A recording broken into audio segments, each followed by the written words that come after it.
Mwongeye kwirirwa bakunze ba How to Rwanda TV, kanizere ko mumeze neza kuko iyo mumeze neza nanjye mba meze neza cyane. Iyi ni platform nshyashya mbazaniye yo gukoreraho amafaranga. Iyi platform yaciye ibintu, iri gutanga amafaranga koko. Iyi platform yitwa Gamete. Tudatinze urajya hasi muri video description, hari link nasize uri buze uyikoreho, irahita ikugeza ahantu hameze gutya. Nugera ahantu hameze gutya, iyo ufite account uza hano kuri authorization, ugakoramo login, ugashyiramo na password. Ariko wowe uje bwa mbere ntago ari ukubikora, urajya ahubwo hano handitse create account ukoreho. Numara gukoraho barakugeza ahantu hameze gutya. Tuzuminge turebe. Baraguha utuntu tune two kuzuza. Baraguha login, baguhe email, baguhe password, baguhe na number. Muri login urashyiramo username yawe uzajya ukoresha muri Gamete. Kuri email urashyiramo email yawe usanzwe ukoresha. Password urashyiramo password igizwe n'inyuguti nkuru, inyuguti ntoya, imibare ndetse na character. Character aba ari agatangaro. Reka mbereke nk'urugero nka password ushobora gukoresha. Twagiye tuvuge tuyishime, urandika ta nkuru, andi magambo akurikiyeho wandike inyuguti ntoya, tuyishime. Nurangiza umubare uhita ushyiraho, tuvuge ni 1. Nurangiza ushyireho character. Character bari utu tuntu, akabazo cyangwa agatangaro cyangwa rubazi. Shyiremo agatangaro, akabazo cyangwa rubazi. Ubundi umanuka uza aha hari namba. Namba uruzuzamo izi namba baba baguhaye hano imbere. Ushobora gukoraho mu gihe ubona izo baguhaye zidakunze, ugakoraho ugahindura ya namba bakaguha indi namba. Iyo bisoje umajije kubishyiramo byose, username ibifatanye aba ari izina rimwe rifatanye. Tuvuge niba witwa Kubwimana Jean Claude, urashyiramo Claude cyangwa ushyiremo Jean, cyangwa Jean Claude bifatanye nta espace irimo. Email urabyumva ni email isanzwe. Nubisoza uhita ukora kuri create an account. Numara creating account biraba byarangiye. So kuko nge nsanzwe mfite account, ndavamo nze hano kuri authorization, shyiremo credentials zanjye. Ndakora aha, shyiremo credentials zanjye, ubwo ni email yanjye na password. Mpite nkora login. Nimara gukora login tayari nagezemo. Ubwo nawe uraba wagezemo. Icyo uhita ukora ni iki? Ukigeramo bahita baguha bonus ya gold 500. Izo gold uraza ukazisanga hano. Aha hari kwibara. Ubu turi gukora mining y'amagold. Iyo uzisanze hano uhita ukora hano kuri collect. Iyo ukoze collect, izo gold 500 zirazamuka zikajya hano hejuru kuri balance. Iyo usoje kugira ngo utangire ku mining ubigenza ute? Uhita umanuka hasi, hano hasi, ukaza hano handitse detector 50%. Ukaza reka tuhazuminge uharebe. Aha hasi handitse detector 50%. Aho handitse ngo ku munsi uba winjiza gold 250. Nuhagera uhita ukora hano kuri 500. Numara gukora kuri 500 uraba ukoze iki? Urabuguze umugabo. Uyu mugabo niwe ukumayiningira.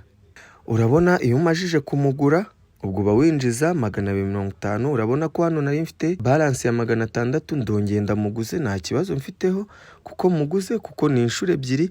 Ubwo niba ninjizaga 250 ku munsi, ubwo nzajya ninjiza 500 ku munsi. Urabona namuguze inshuro ebyiri. Iyo umajije kumugura ahita atangira kujya kumayiningira gake gake. N'ubu buryo mining muri Gamete ikora.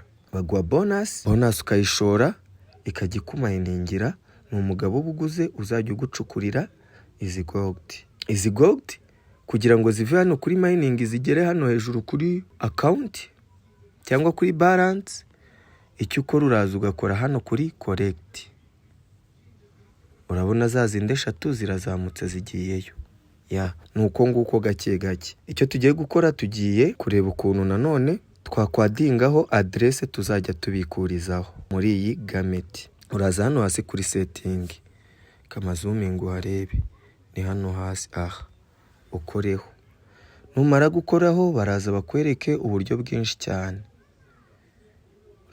cyane, hari TRX, Tron, Binance BEP 20, Doge, Litecoin, Bitcoin, Tether TRC, hakaba Tether BEP 20, Tether Polygon, Tether Solana BEP, Matic, Ethereum BEP 20. Twe turahitamo iyi Tether BEP 20 kuko iyo ubikuza ntago bagukata menshi nk'izindi.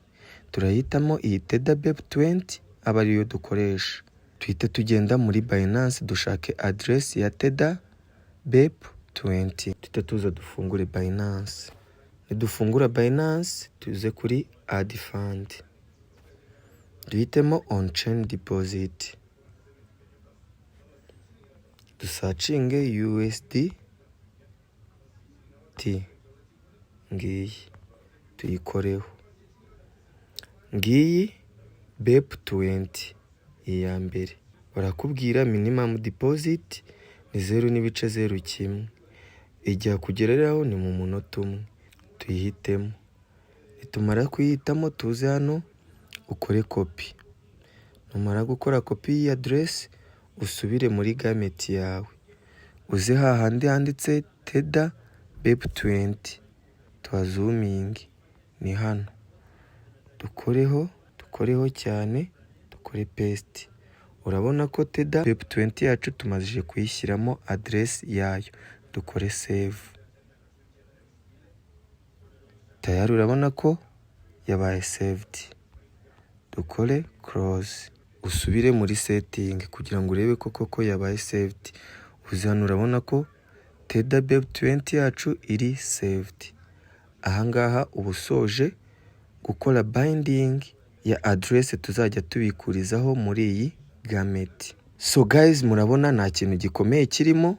Icyo usabwa gukora ni iki? Ni ukujya hasi muri video description ukahasanga link nasize ukayikoraho, ukahita ukora biriya byose twatangiye mbereka, ugakora registration. Wamara kwinjiramo ugakora biriya bindi byose nakweretse nanone. Niyo mpamvu bigusaba kureba iyi video udatarutsa na gatoya paka irangiye. So guys, niba ukunze iyi video ikorere share igere ku bantu benshi, ukore subscribe, utere comment y'ibyo utumva, ukore na like kugira ngo uyongerere umuvuduko no gukundwa kuko niyo support ubumaye. So iyi ni How to Rwanda TV ibazanira imishinga myinshi y'uburyo mwakorera amafaranga online, aho kugira ngo ujye uhora uscrollinga nta kintu bikwinjiriza. Hari umuryango mugari wa group ya WhatsApp duhuriramo, mbaho ubusobanuro burambuye ku ma app yose mba nabahaye hano kuri How to Rwanda TV. Link nayo iri hasi uyijoininge. So guys, mwakoze cyane kubana natwe. Ciao, hasta la vista.